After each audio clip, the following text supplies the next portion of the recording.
Hello hi बच्चों, कैसे हो आप सब लोग? बढ़िया। तो ये आपकी डिमांड्स थी भाई कि क्वेश्चन आंसर्स की एक वीडियो बना दीजिए, तो आपकी डिमांड पे क्वेश्चन आंसर्स की एक वीडियो आई है। ठीक है, तो मैंने इसमें इंपॉर्टेंट क्वेश्चन कवर कर लिए हैं जो पूरे चैप्टर में है। आपको इनको समझना है। मैंने सारे वीडियोस बना रखे हैं पहले से।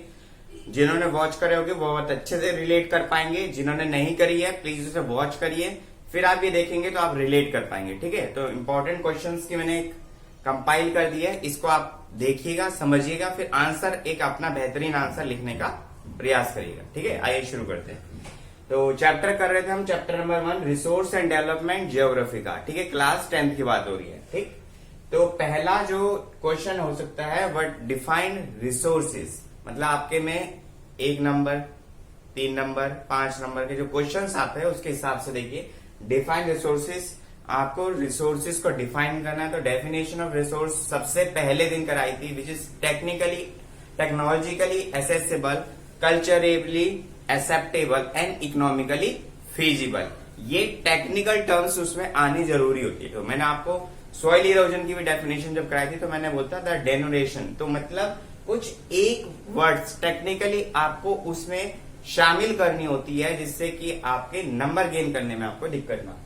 दूसरा, what are the types of resources. Types of resources मैंने 4 तरह से कराया था। सबसे पहले मैंने कराया था on the basis of origin, ठीक है, on the basis of ownership, on the basis of status of development and on the basis of exhaustibility. हाँ, 4 थे ना, on the basis of exhaustibility, on the basis of origin. Exhaustibility में आपका रहता है renewable, non renewable.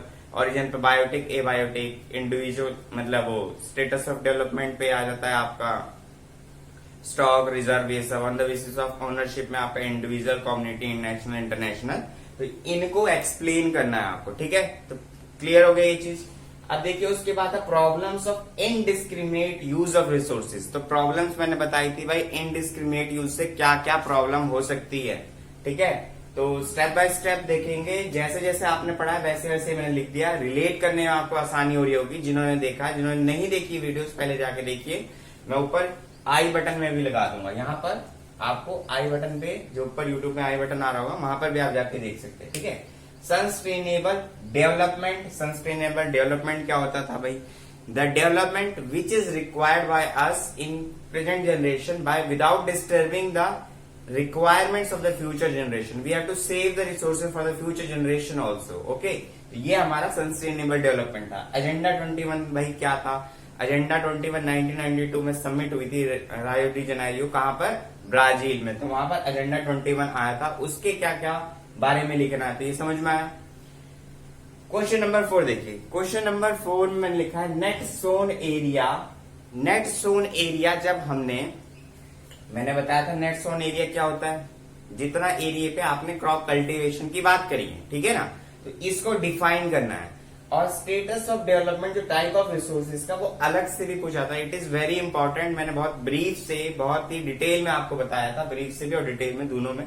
तो आपको पता होना चाहिए स्टेटस ऑफ डेवलपमेंट अलग अलग कैसे हुआ। What is the difference with stock and reserve, potential, development, इन सब में डिफरेंस करके आपको अच्छे से लिखना है। ठीक है, अब देखते हैं steps involve in resource planning. देखिए ये क्वेश्चन कई तरह कह सकते हैं। What are the steps involve in resource planning, पहला, अगर शॉर्ट फॉर्म में बोले।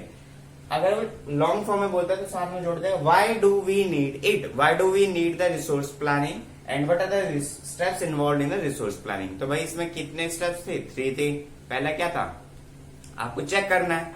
दूसरा क्या था? आपको एक्सट्रैक्ट करना है डेवलपमेंट के साथ। फिर उसके बाद तीसरा आपको क्या? मैच करना है विद द नेशन डेवलपमेंट। ठीक है ना, तो आपको ये तीनों स्टेप्स पता होने चाहिए, तभी अच्छे से आप एक आंसर लिख पाएंगे। ठीक है, उसके बाद आता है लैंड यूटिलाइजेशन। लैंड यूटिलाइजेशन कहाँ कहाँ होता है? अलग अलग जगह, ग्रेजिंग, फॉरेस्ट, ये सब मैंने आपको बताया था। कॉजेज ऑफ लैंड डिग्रेडेशन, भाई कॉजेज क्या है और कंजर्वेशन मेथड्स क्या है। ठीक है, ये तो लॉन्ग क्वेश्चन में आता है। ये what are the uses, what is the land utilization, मतलब what are the utilization of land, what are the causes of land degradation and how we conserve it। तो ये इंपॉर्टेंट चीज है कि आप कैसे कंजर्व कर रहे हैं, कैसे उसे यूटिलाइज कर रहे हैं, कौन कौन से मेथड्स डालेंगे। ठीक है, इसी तरह से सॉइल में आपको कंजर्वेशन में सबसे पहले आपको याद होगा टेरेस फार्मिंग, कंटूर प्लगिंग, ठीक है ना। तो इस तरह से आपको सॉइल का भी कंजर्वेशन मेथड लिखना है। इरोजन, ये तो हो गई इरोजन की डेफिनेशन और कंजर्वेशन। बाकी आपको जितनी भी सॉइल्स पढ़ाई गई है उसकी डेफिनेशन के साथ उसकी टाइप्स। अब उसमें टाइप्स में आपको क्या लिखना है, जैसे बोला right in briefly about the alluvial soil, तो आपको क्या लिखना है, सबसे पहले तो उसकी फॉर्मेशन, फिर लोकेशन, फिर उसमें कौन कौन से आपके कंटेंट पाए जाते हैं, कौन कौन से क्रॉप है उसमें, और क्या डिफरेंस है। अब एक चीज और, एलुवियल सॉइल के स्पेशली पूछा जाता है खादर एंड बांगर में डिफरेंस। तो खादर एंड बांगर में आपको डिफरेंस बताया था। बांगर मीन्स मतलब ओल्ड, बंगार, ठीक है, याद आया। खादर मीन्स खरीदना है तो नया, ठीक है। तो डिफरेंस आपको पता होना चाहिए। तो ये आपकी ज्यादा फर्टाइल होती है एज कम्पेयर टू ये, तो ये डिफरेंस लिखना आना चाहिए, ठीक है ना। तो ये थे कुछ overall questions resource and planning के जो फ्रीक्वेंटली आस्क्ड क्वेश्चंस होते हैं। ये क्वेश्चन तो सीबीएसई में बहुत बार पूछा जाता है। What is land utilisation, causes of land degradation and conservation methods, ठीक है, और इनके टाइप्स के बारे में। ये दो क्वेश्चंस आपको काफी मिल जाएंगे। खादर एंड बांगर में डिफरेंस भी मिल जाएगा। तो काफी क्वेश्चंस आपको सीबीएसई के उसमें मिलते हैं, पूछे जाते हैं, ठीक है। तो आप फटाफट से पहले स्क्रीनशॉट लीजिए।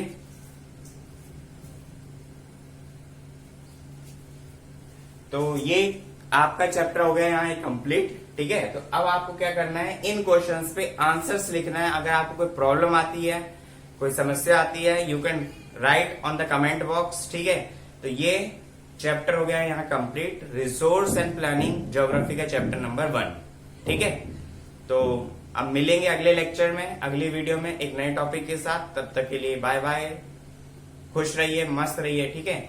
खुश रहिए बिकॉज आप किसके साथ है, मुस्कुराते रहिए बिकॉज आप नॉर्मल लर्निंग के साथ है, ठीक है ना। तो आपको इन क्वेश्चंस का आंसर लिखने के साथ साथ अगर कोई समस्या आती है आप कमेंट बॉक्स पर टाइप कर सकते हैं। वीडियो को लाइक करिए, शेयर करिए और दोस्तों तक पहुंचाइए। मिलेंगे अगले लेक्चर में, तब तक के लिए बाय बाय।